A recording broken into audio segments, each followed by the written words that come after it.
now that we are talking about, the risk and then the, teams, again and again, what is coming up in our conversation is people. You need people. Yeah, yeah, yeah. Again, this, Jim Collins' book is what I get reminded of. Where he's talking about first have all the, experts, everybody with you, then start looking at what you want to create. Right? Take everybody in your bus. Yeah. Then you decide where you want to go. Right? Yeah, So, yeah. that is coming up so well, so clearly. Right? So, what is this team management, for you? Okay. For me, and it's very close to my heart, right? Identifying what are the strengths of a particular person and then putting them in that particular job or role is a big part of team management. And not just that, you can't always put an expert into something which they already know, they just get bored. Also being conscious of the fact that there is a little bit of learning in them, that is needed for that role. I kind of look at the 80-20 or the 70-30 rule, right? Like pick people where they know at least 70% of the things that are needed into the new unknown world, but there is always that 30-40% that they have to learn. That's what keeps them interested. And identifying people, it doesn't happen in one interview. It's a strong learning that I've had. You need to spend time with people. You need to see how they are working out. So the interview 10% of the success of a particular employee or building a team.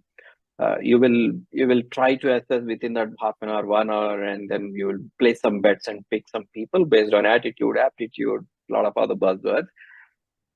And once the person comes in, he or she comes in, how are they performing? What are they doing well at? Where are they struggling?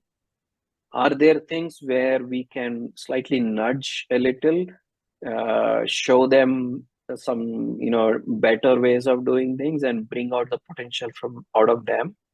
Or did they come into this and realize that they are totally not fit for this role and their strengths lie somewhere else?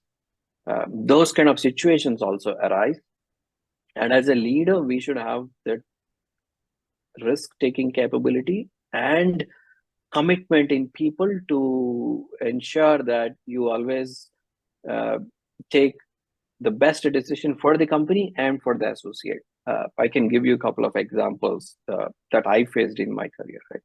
So there was, and this was back in my GE days. I spent 15 years with GE, so a lot of my career is and my memories are with GE. There was a person who was in my team, and this person came with a lot of experience, but was clearly struggling in this role where he had to lead, a particular mobile team. Very, very clearly struggling. But then we knew that this person came with some strength. So when I started looking at, okay, what's really going wrong? We did not hire somebody who was not good, but then this person is clearly struggling. And I sat with the person and had a very detailed, clear, honest discussion. And we both agreed that his interests lie in the data side of the equation. Right? He was a data warehousing expert. And fortunately, in my team, I did also have data, vertical. And then I did take some risks, stood up in front of my leadership and said, hey, you know what? While this person is not performing, I am not branding this person as low performer. He's actually not in the right place. So I would rather shift this person, give some more time, and then let us figure out what we put a stamp around the performance of that particular person. It was a tough thing to sell, but I took the decision. I stood by my decision and did it. And to my pleasant surprise, this person started performing really well, because then he he got into the comfort area, and then he could, you know, he did not see threat, or he did not identify. The earlier problem was he did not identify with what he was trying to do, but now he knows what he's doing, why he is doing, and he started performing really well. So those kind of things is also part of team management, building people and their careers, not just identifying people, or not just giving people some tasks, not just hiring good performers, but knowing what a person's strengths are and giving them those opportunities, standing by them, giving them that sense of security and taking people along is a huge part of team management. And the other biggest piece, which I just recently did, if my team sees this, I think they'll identify with it, is so I'm building a new team. Everybody's coming together newly. We're still trying to figure out, people are still trying to form bonds. I just left everybody on their own, right? I did not bother to connect them. I did not bother to bring them together, and it was very intentionally being done. It looked like, oh, I didn't care, but I was trying to observe them from a distance as to, okay, let me see how these people will come along. Are they bonding as a team? Are they coming together as a team? If yes, why? If not, what's stopping them? So I was trying to understand, and they themselves expressed that, hey, we don't have a common platform, we don't know what others are doing, blah blah blah blah blah. Then I said, okay, who's stopping you? Why do you need a Kiran to come in and say, talk to A, talk to B, talk to C? Why you guys are all sitting together? Why don't you talk to each other? What's stopping you? So that hit them well. And then people started bonding, then people started sharing. Then they said, yeah, irrespective of this, can we have a common platform where we all meet? I said, okay, fine, let's do it. So people started coming together. So this is also part of the team management, right? Absolutely. Bringing people together, making sure the teams are hand in hand and moving forward. They see value in what others are doing. There is no ambiguity in one's role. They don't feel threatened by what others are doing. These are some basics, foundational things of team management. I think this is like, this is like a blueprint that you are giving, Kiran. That's how I'm looking at it. Because see, the intention, I would like to go back to the intention of why I created this platform, Nishta, right? So demystify leadership, because whatever worked all these years in terms of, how a leader should behave or how a leader should take action, right? There should be some new things coming in, yeah, new perspectives, new approaches, which will help people. Yes, of course, as you mentioned, the recent, the approach that you have implemented, I can totally imagine how catastrophic it could be for each and every one in the initial stages, right? It's not easy to stay back, take that pause, and look at what is happening around you. I don't know how you are doing it. Yeah, definitely that requires a lot of patience and then faith. right. Your faith in that humanity, your hope in that, in your team, right? You are looking there, but I can also imagine, I can also empathize with everybody in your team, right? That initial phase, they may feel direction, there is no direction, right? There is a huge ambiguity. It is not linear, right? All this uka, bani, everything is, something that they are experiencing. But at the same time, right? Once you ask that question, who is stopping you from making that connection? What is stopping you? I really, really, really wish they take that question seriously. Yeah, sit and reflect on that question. Right? I Yeah, think that's going to break a lot of myth, lot of limiting belief.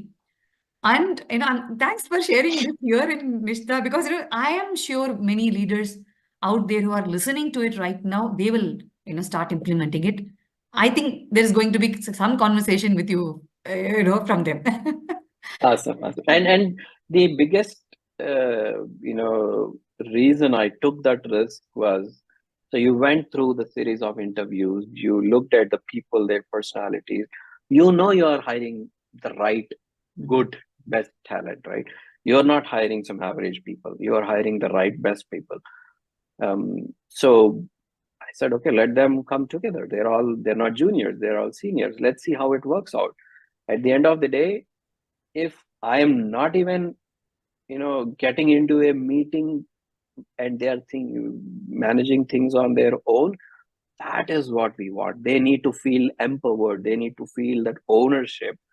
Then I can do my job elsewhere much, much better. My job is to connect to all the business leaders, create future roadmaps, look at a data strategy for the organization, and make Birla Carbon, where I work, a data-driven organization. That's my charter. If I don't enable this, if I don't put in that structures within the team, I will be stuck with the day-to-day operations, managing their work and all of those things, which will not let me grow, which will not let me deliver what I'm supposed to do, which will not also give them the visibility and growth that they should get. I think in all the ways this was inevitable, and we didn't do it for too long. It was about a quarter that I played this mischievous game, and it kind of worked out well. Okay, beautiful, beautiful. See, we also say, right, leaders are also administrators, right? But normally what I, be it my, facilitating some leadership sessions or, one-on-one coaching with somebody or group coaching, right? It should be the administrative job of a leader should be 1% or less than that. Yeah. Again, that administration should be a part of creating some strategy, right? It could be a business strategy or product related or project related or team related, right? Something that you are building for your organization, especially at this level, right? At E level, C level, that administrative job, you leader as an administrator should get himself or herself attached with that strategy, right? And it even though it looks easier for me to listen to your what you have started doing, I'm sure it is not easy for everybody, but it's high time that everybody starts testing that waters. What is something that we are going to lose by testing it? Because if this is going to work out for you, it's going to help you a lot, right? Not only that, you are building that ownership and accountability in your team, right? You also will be able to establish your accountability to what you are supposed to do, like building business, connecting with business leaders, expanding the business, right? That's the reason you are sitting in that role, right? In that high level role, right? Right. This is a beautiful conversation. I'm so enjoying it, Kiran. Thanks for that.